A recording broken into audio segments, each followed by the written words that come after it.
বয়স হলো 20 বছর। চাচার অধীনে থাকতেন, উট চড়াতেন, বকরি চড়াতেন আর মহিষ চড়াতেন। একদিন চাচাকে যে বলছে, চাচা যান, আব্দুল্লাহর ছেলে মুহাম্মদ আখির জামানার নবী, আপনি কি এইটা বিশ্বাস করেন নাকি?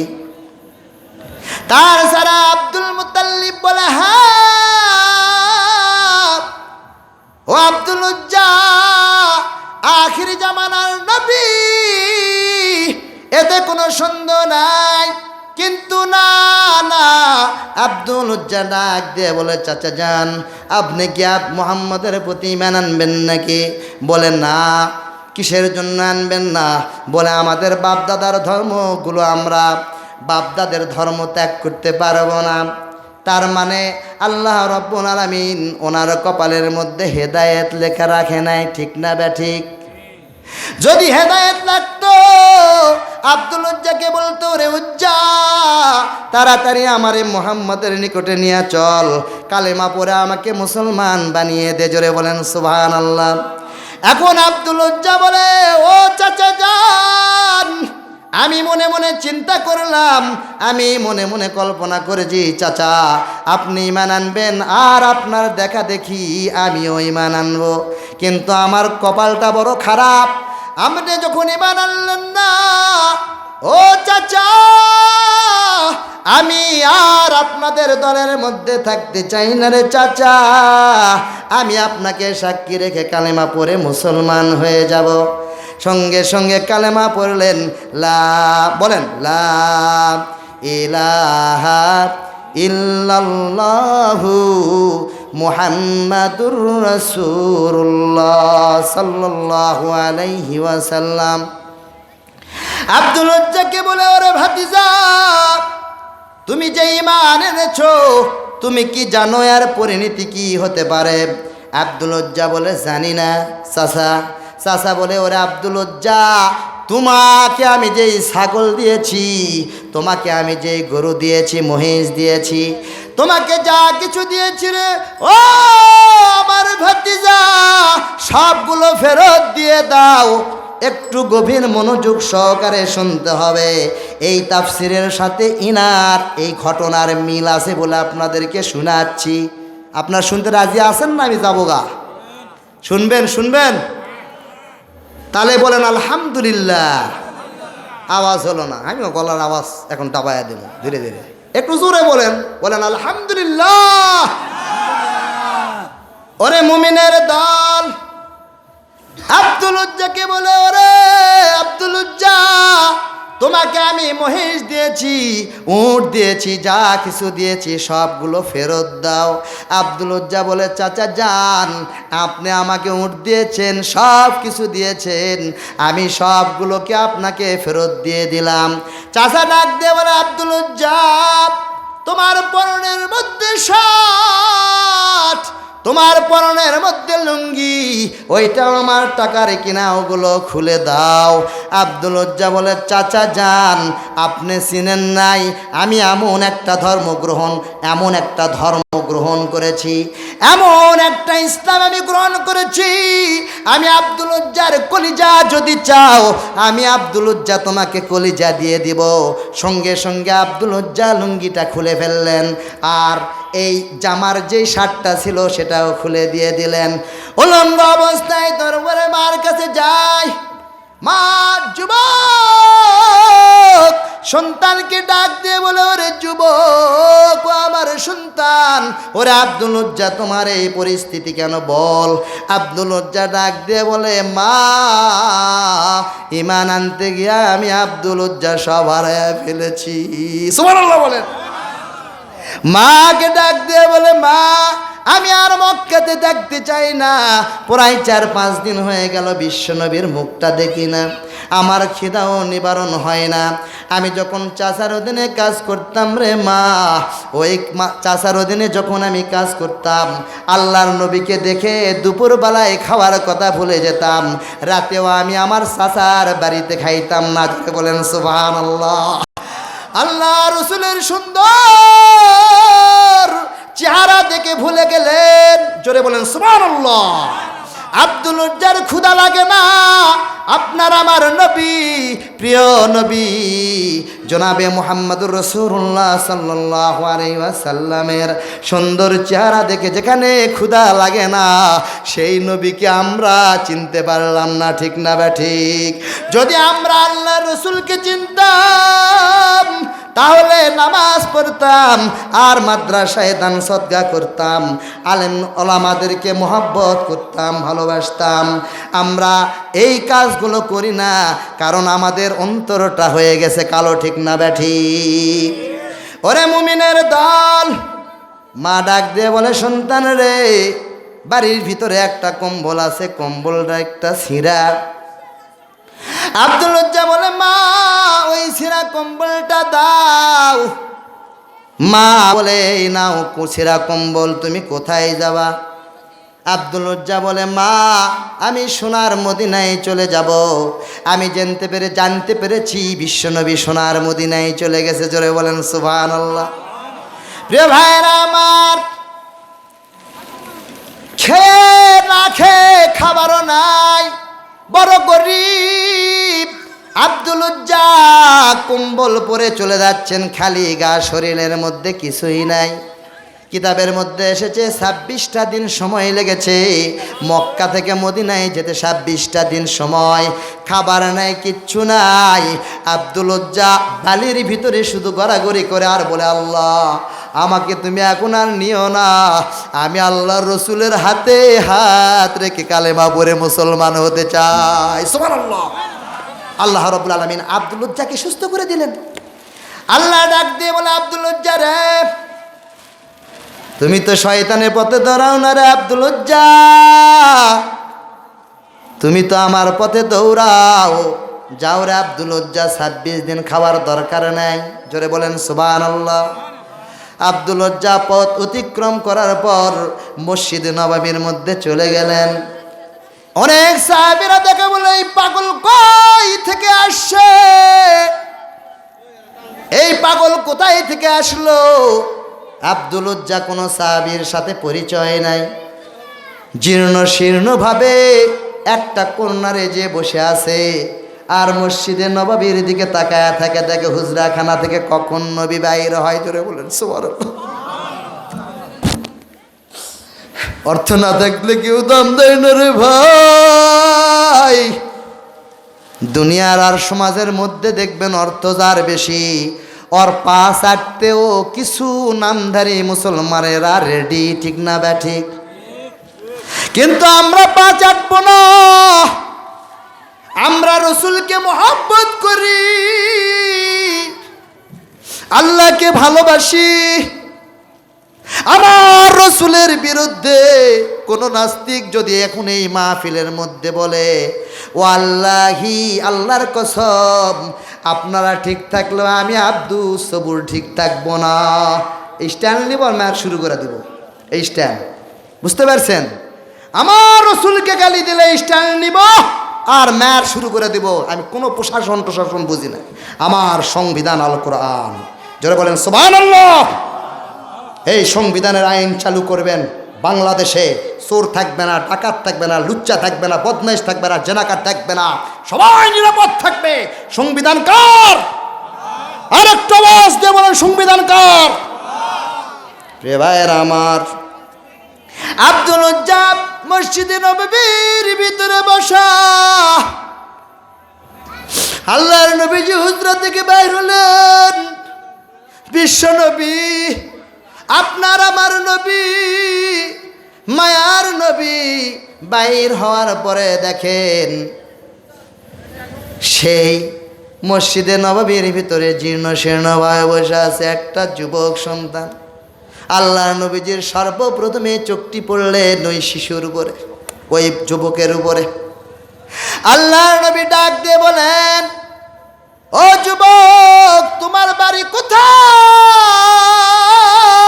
আল্লাহু আকবার। আব্দুল উজ্জা ডাক দিয়ে বলে, ইয়া রাসূলুল্লাহ, ইয়া হাবিবাল্লাহ, কাফেরদের অত্যাচারে আপনি থাকতে পারেন নাই, কাফেরদের যন্ত্রণায় তো আপনি চলে এসেছেন। মক্কাতে চলে এসেছেন দিনের নবী। ও মায়ার নবী, আপনার হাতে হাত রেখে কালেমা পড়ে মুসলমান হব। আপনাকে দেখলে আমার ক্ষুধা নিবারণ হয়ে যায়। আপনি আসছেন খুব ভালো হয়েছে। বিশ্বনবী রাসূল কারীম সাল্লাল্লাহু আলাইহি ওয়াসাল্লাম আব্দুল উজ্জাকে হাতে হাত রেখে কালেমা পড়ে মুসলমান বানিয়ে দিলেন। বিশ্ব নবী রাসূল কারীম সাল্লাল্লাহু আলাইহি ওয়াসাল্লাম তাকে বললেন, ও আসহাবে সুফফা, এই যে আপনাদের এখানে যে মাদ্রাসা আছে, এই মাদ্রাসাটাই হচ্ছে আসহাবে সুফফা। জোরে বলেন সুবহানাল্লাহ। আমাদের আর একজন আলোচক ভাই, আমার দিনী ভাই এখানে এসেছেন, ঠিক না ঠিক? আমরা সকলের আলোচনা শুনবো ইনশাআল্লাহ। আসসালামু আলাইকুম। ভালো আছেন? জি। আমি আর কতক্ষণ চালাবো বলেন?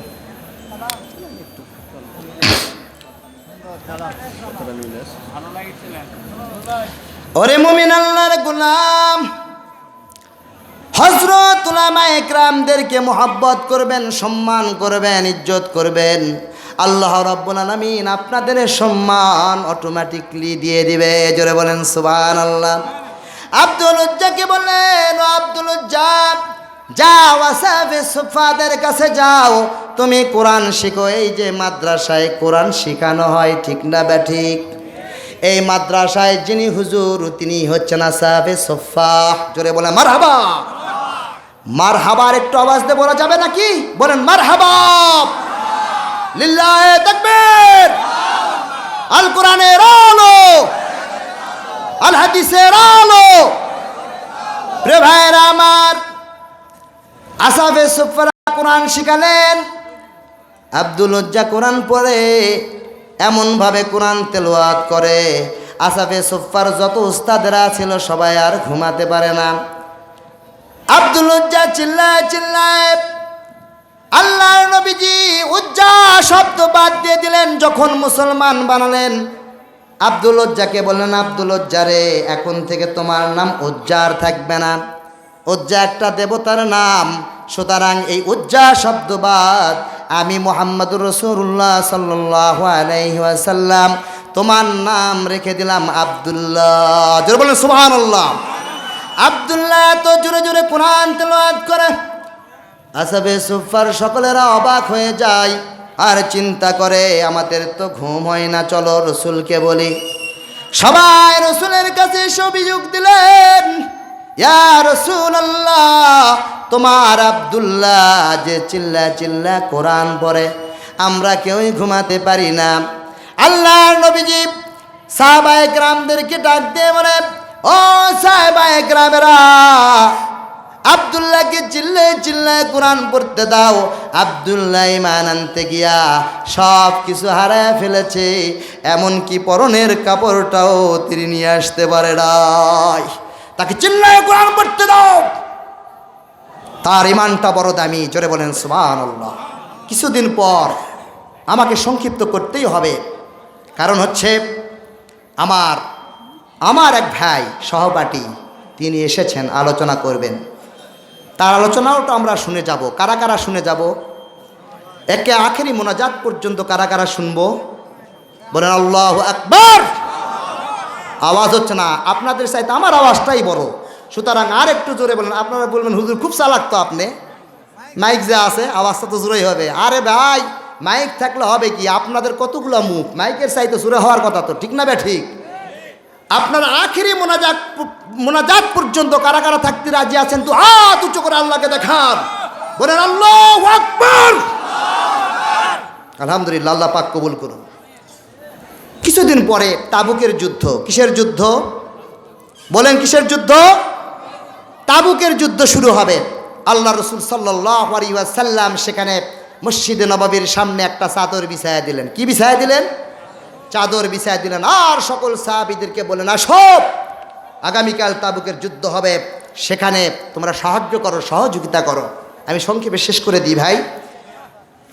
আল্লাহর নবীজি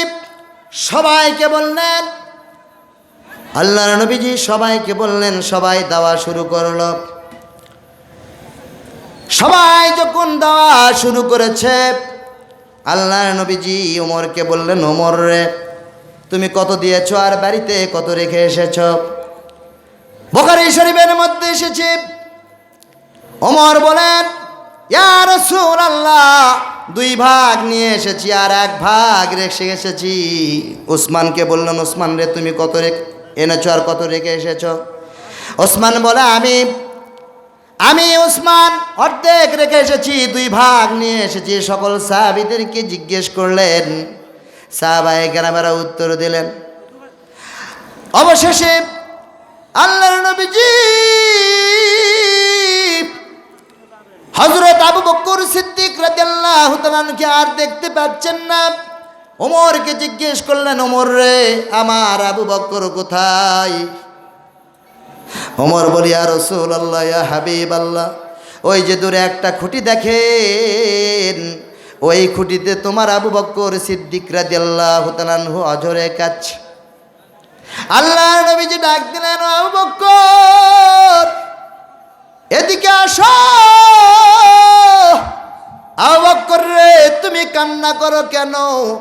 আবু বকর জবাব দেয়, ইয়া রাসূলুল্লাহ, ইয়া হাবিবাল্লাহ, তোমার কোরআন প্রতিষ্ঠিত করতে গিয়া আমি আবু বকর দ্বিতীয় ধনী ছিলাম, মক্কার ভিতরে সব সম্পদ দিয়ে দিছি।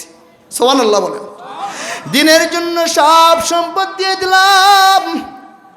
হে রাসূল, আমি তেমন কোনো কিছু দিতে পারতেছি না, যা যতটুকু আমি দিচ্ছি এই দাওয়াতে আমার তৃপ্তি আসতেছে না, এই জন্য আমি অঝরে কাঁদতেছি। আল্লাহর নবী যে বললেন, আবু বকর রে, কান্না করো না, দেখি তুমি কি নিয়ে এসেছো। লাল পোটলার মধ্য থেকে কিছু ঢাললেন, কয়েক কেজি গম আর কয়েকটা দিনার পেলেন। আল্লাহ রসুল সাল্লাল্লাহু আলাইহি ওয়াসাল্লাম আবু বকরের মুখের দিকে তাকালেন আর আবু বকরকে জিজ্ঞেস করলেন, আবু বকর রে, তুমি বাড়িতে কি রেখে এসেছো আর কতটুকু নিয়ে এসেছো? আবু বকর বললেন, আল্লাহি, আল্লাহর কসম, জাগতিক সম্পদ বলতে আমার বাড়িতে আর কিচ্ছু নাই। আমার বাড়িতে আমি রেখে এসেছি আমার আল্লাহ আর আমার কলিজার টুকরা নবী মুহাম্মদুর রাসূলুল্লাহ সাল্লাল্লাহু আলাইহি ওয়াসাল্লামকে। সাহাবায়ে কেরামেরা দান করতে খুব ভালোবাসতেন, মহব্বত করতেন। আপনারা করবেন না কেন? কবরে নিয়ে যাবেন? আজ পর্যন্ত আপনাদের এই সামাজিক এই অঞ্চলের ভিতরে কেন, সারা পৃথিবীতে যত মুসলমান আছে মারা গেছে, কবরের সাথে কি ওই 12তলা বিল্ডিংকে দিয়ে আসছেন এই কবরের মধ্যে? ভিপু লাগাও 10টা খোরা, 12তলা বিল্ডিং এসে দিছে? দেয় নাই। প্রিয় ভাইরা আমার, আসুন আমরা মাদ্রাসা বলেন, সকলের হৃদয় হাত দেন, হাত দেন এবার, হাত দেন, হাত রাখেন কলিজায়। আপনাদের হৃদয়ের স্পন্দন এই মাদ্রাসা। এই মাদ্রাসায় হচ্ছে আপনাদের কবরের আমলনামা, সওয়াব যা হবে সব কবরে যাবে। এটাই সেই প্রতিষ্ঠান, এটাই সেই প্রতিষ্ঠান। আমরা কারা কারা এই প্রতিষ্ঠানটাকে উজ্জ্বল করবার জন্য সাহায্য সহযোগিতা করব ইনশাআল্লাহ। একটু আল্লাহকে দেখাই তো হাতটা, আমি আদায় করব না, আমার ভাই আসছে, সে আদায় করবে ইনশাআল্লাহ। আলহামদুলিল্লাহ, আল্লাহ পাক আমাদের সবাইকে দান করবার মতন তৌফিক দান করুন। আমি কি শেষ করে দিব? হ্যাঁ, সময় হবে না তো? আরে ভাই, আপনারা বুঝেন না কেন? আমি একটা কথা বলি, শোনেন, আমি একটা কথা বলি। আদায়ের একটা ব্যাপার আছে, এখানে অনেক টাকা খরচ করা হয়েছে এখানে, কথা বুঝতে পারছেন? আমার ভাই আদায় করবে, তিনিও তো তাফসির করবেন, করবেন কি না? হ্যাঁ, আপনারা জেদ করলে তো হবে না ভাই।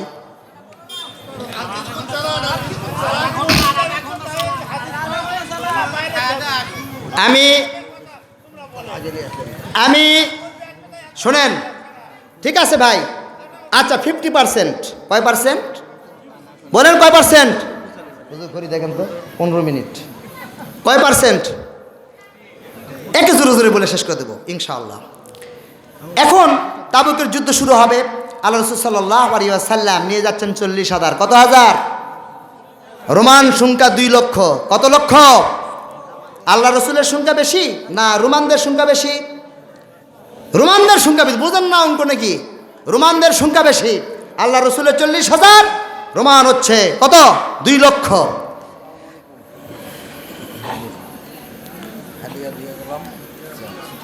কাকে? আমাকে দিলেন মাদ্রাসার উন্নতি করবে। আচ্ছা, আলহামদুলিল্লাহ। একটু দোয়া করে দিই, যেহেতু আমাকে দিয়ে গেছে ইনশাল্লাহ 400 টাকা, সংক্ষিপ্ত আকারে একটা দোয়া হয়ে যাক। আল্লাহুম্মা আমিন। রব্বানা যালামনা আনফুসানা ওয়া ইল্লাম তাগফির লানা ওয়া তারহামনা লানাকুনান্না মিনাল খাসিরিন। হায় আল্লাহ তাআলা, রফিকুল ইসলাম গোটগারি বাড়ি আল্লাহ নগদ 200 টাকা দান করেছেন। আল্লাহ মেহেরবানি করে দয়া করে তার দানটাকে কবুল ও মঞ্জুর করে নেন। হায় আল্লাহ তাআলা, যে নিয়তে দান করেছেন সেই নিয়তটাকে কবুল করেন আল্লাহ। হায় আল্লাহ তাআলা, তার আত্মীয় স্বজন যারা কবরের মধ্যে আছে, কবরগুলোকে তুমি জান্নাতের টুকরা বানায়া দেন। মামুনুর রশিদ, আমার ভাই মামুনুর রশিদ 200 টাকা দিয়েছে আল্লাহ মাদ্রাসার উন্নয়নের জন্য। আল্লাহ মেহেরবানি করে তার দানটাকেও কবুল করে নেন। তার আত্মীয় স্বজন যারা কবরে আছে, কবরগুলোকে তুমি জান্নাতের টুকরা বানায়া দেন, আমিন। রে ভাইয়েরা আমার, দূরে দেখে আব্দুল উজ্জা দাঁড়িয়ে আছে। আল্লাহর নবী বললেন, কি ব্যাপার আব্দুল উজ্জা, তুমি এখানে কেন দাঁড়িয়ে আছো? আব্দুল্লাহ বলে, ইয়া রাসূলুল্লাহ, ইয়া হাবিবাল্লাহ, বহুদিন আগে, কয়েকদিন আগে আমি মক্কা থেকে এসেছি আর আপনার কাছে কালিমা পড়ে মুসলমান হয়েছি। ওরে মুমিনের দল, আব্দুল উজ্জা ধরে কাঁদতেছে। আল্লাহ রসুলকে বললেন, ইয়া রাসূলুল্লাহ, সব সাহাবীরা আপনাকে সাহায্য সহযোগিতা করলো তাবুকের যুদ্ধের জন্য, আমি আব্দুল উজ্জা কিছুই দিতে পারি না হে রাসূল। আল্লাহ রসুল বললেন, যাও গাছের একটা ছাল নিয়ে আসো। ছাল নিয়ে আসা হলো, হাতের মধ্যে বাঁধা হলো। বাঁধার পরে আল্লাহর নবীজি বললেন, আব্দুল উজ্জা জন্য দোয়া করতেছে, আব্দুল্লাহর জন্য। হায় আল্লাহ তাআলা, এই তাবুকের যুদ্ধের ময়দানে আব্দুল্লাহ তো শহীদ হতে চেয়েছে, আল্লাহ তুমি তাকে, তার রক্ত কাফেরদের জন্য হারাম বানায়া দাও। আব্দুল উজ্জা বলল, ইয়া রাসূলুল্লাহ, আমি চাইলাম কি, আপনি দিলেন কি? আব্দুল উজ্জা, আল্লাহ রসুল বললেন, আব্দুল্লাহ, আমি এই জন্য দোয়া করলাম, তাবুকের ময়দানে যদি যুদ্ধ না হয়, আমি গাছের ছালটা পরাইয়া দিয়েছি এই জন্যই, যদি তুমি অসুখেও মারা যাও, তোমার মৃত্যু হবে শহীদি মৃত্যু। জোরে বলেন সুবহানাল্লাহ। কয়েকদিন পরে খবর হলো, আল্লাহ রসুল চলে গেলেন, সেখানে অবস্থান করলেন 20 দিন। 20 দিনের মধ্যে রোমান সৈন্যরা যখন শুনেছি আল্লাহর নবীজি নিজে সেনাপতির দায়িত্ব নিয়ে আসতেছেন, তখন রোমান সৈন্যরা ভয়ে পালায়া চলে গেছে। জোরে বলেন সুবহানাল্লাহ। আল্লাহর নবীজি 20 দিন ধরে অপেক্ষা করলেন। কবর 20 দিনের মধ্যে একজন সাহাবী এসে বলল, ইয়া রাসূলুল্লাহ, ইয়া হাবিবাল্লাহ, যে আব্দুল্লাহ সিল্লা কোরআন পড়তো, ওই আব্দুল্লাহ গত রাতে জ্বর হয়ে মারা গেছে, তাহলে শহীদের মৃত্যু পেয়েছে কিনা? আল্লাহর নবী যা দিয়েছেন সেটা পাবে কিনা? শহীদি মৃত্যু হয়ে গেল। কবর খনন করা হলো। কবরের মধ্যে নেমেছে আমার নবী, পায়ের দিকে নেমেছে হযরত আবু বকর সিদ্দিক, আর আব্দুল্লাহর লাশটা নিয়ে আসতেছে হযরতে ওমর আর আলী রাদিয়াল্লাহু তাআলা আনহু। আর যিনি বাতি ধরে আছেন সন্ধ্যার দিকে কবর রাতের বেলায়, আল্লাহর নবীজি নিজে আব্দুল্লাহকে শোয়া দিলেন। দাফন হয়ে গেল। দাফন হওয়ার পরে আল্লাহ আকাশের দিকে, আল্লাহ রসুল হাত জেগে বলে, আল্লাহ, আমি আব্দুল্লাহর প্রতি এতদিন রাজি খুশি ছিলাম, তুমিও আমার আব্দুল্লাহর প্রতি রাজি আর খুশি হয়ে যাও। সুবহানাল্লাহি ওয়া বিহামদি। দিনের জন্য জীবন দিয়েছে, ইসলামের জন্য জীবন দিয়েছে। অতএব আমরা আসুন সবাই মিলে মাদ্রাসার জন্য অবশ্যই সাহায্য সহযোগিতা করতে, সবাই যেন আল্লাহ পাক আমাদেরকে কবুল করেন। জোরে বলেন আমিন। ওয়া আখিরু দাওয়ানা আলহামদুলিল্লাহি রাব্বিল আলামিন। প্রিয় ভাইয়ের আমার জন্য দোয়া করবেন। আমি নওগাঁতে চলে যাব, আমার মাদ্রাসা তালিমুল কোরআন মাদ্রাসা, আপনাদের দোয়ায় ইনশাল্লাহ অনেক বাচ্চা, কোরআনের বাচ্চা আমি পেয়েছি। আরও আমার মাদ্রাসা বিল্ডিং হয়েছে, মেঝেতে টাইলস লাগানো হয়েছে, হেফজ বিভাগ খুলবো ইনশাল্লাহ আগামী ঈদুল আজহার সময় ইনশাল্লাহ। দোয়া করতে রাজি আছেন তো ইনশাল্লাহ? প্রিয় ভাইয়ের এখন আপনাদের সামনে বক্তব্য রাখবেন খুব ভালো দ্বিতীয় বক্তা হাফেজ কারি মৌলানা মোহাম্মদ সাইফুল ইসলাম সিদ্দিকী ভাই, আমার ভাইজান, উনি আলোচনা করবেন। আমরা কিন্তু কেউ যাব না, কথা দিছেন কিন্তু। আমাকে কথা দিচ্ছেন না আপনারা? কেউ যাবেন না, উনি আলোচনা করবেন, আপনারা শুনবেন, ঠিক না ঠিক? কেউ যাবেন না। তবে আর একটা বিষয়, আমার নাম্বারটা নিয়ে রাখেন, আমার নাম্বারটা নেন, 01746897153। আমি দেখেছি বিভিন্ন জায়গাতে বক্তব্য দেওয়া শেষ আমি চলে যাই, পরে আমাকে নিয়ে আমার সমালোচনা করে অনেক টুপিয়ালারা। কিন্তু না, নুনেভার। কেন? আমি থাকতে আপনি আলোচনা করেন। দিস ইজ মাই চ্যালেঞ্জ, ঠিক না ঠিক? হ্যাঁ, কাপুরুষের মতো আমি যাওয়ার পরে আলোচনা নু, এটা হতে পারে না। আসেন আমরা এক হই, আমরা এক অপরকে ভালোবাসতে শিখি, সম্মান দিতে শিখি। সম্মান দেওয়ার মালিক আল্লাহ রাব্বুল আলামিন। আল্লাহ পাক আপনাদের সবাইকে কবুল ও মঞ্জুর করুন। 01746897153। জি, আলহামদুলিল্লাহ। ওয়া আখিরু দাওয়ানা আলহামদুলিল্লাহি রাব্বিল আলামিন। আসসালামু আলাইকুম ওয়া রাহমাতুল্লাহি ওয়া বারাকাতুহু।